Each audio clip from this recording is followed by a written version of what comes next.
Calon pengantin yang melakukan prewedding hingga menyebabkan Bukit Teletabis Bromo kebakaran meminta maaf kepada masyarakat, khususnya suku Tengger pada Jumat 15 September 2023. Keduanya juga didampingi 3 orang saksi yang merupakan kru wedding organizer.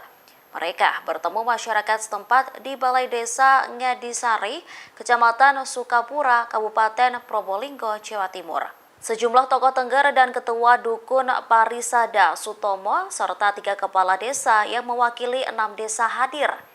Calon pengantin yang bersangkutan, Hendra Purnama, mengatakan pihaknya tidak sengaja membuat lahan sabana itu terbakar. Yang menyebut peristiwa itu adalah musibah.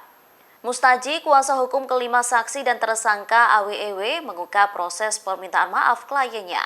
Dikatakannya, kliennya sejatinya akan meminta maaf sejak kasus ini mencuat. Namun, karena memenuhi panggilan dari Polres Probolinggo, permintaan maaf itu akhirnya ditunda.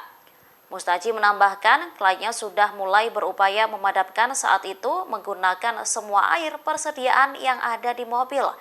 Sayangnya, api sulit dipadamkan karena banyak rumput yang kering. Saat api mulai membesar, mereka juga tak lari, melainkan menunggu petugas datang. Permohonan maaf ini kami tujukan kepada seluruh masyarakat adat Tengger, kepada tokoh-tokoh adat Tengger, kepada tokoh-tokoh masyarakat Tengger, kepada pemerintah daerah Tengger, dan tak lupa kami juga menyampaikan permohonan maaf ini kepada Bapak Presiden dan Wakil Presiden Republik Indonesia, kepada seluruh jajaran menteri dan kabinet, kepada pemerintah Provinsi Jawa Timur, kepada pemerintah daerah, khususnya Probolinggo dan Pasuruan, serta segenap seluruh lapisan masyarakat di Indonesia ini.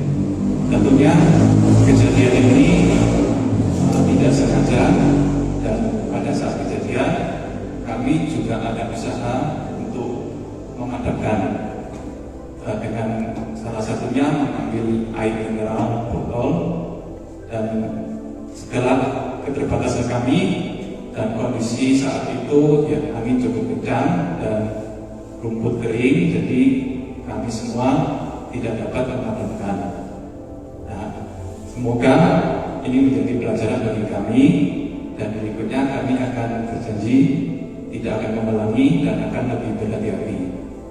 Dan yang ketiga, kami juga menyampaikan terima kasih kepada seluruh petugas dan relawan yang telah berjuang sekuat tenaga untuk memadamkan api.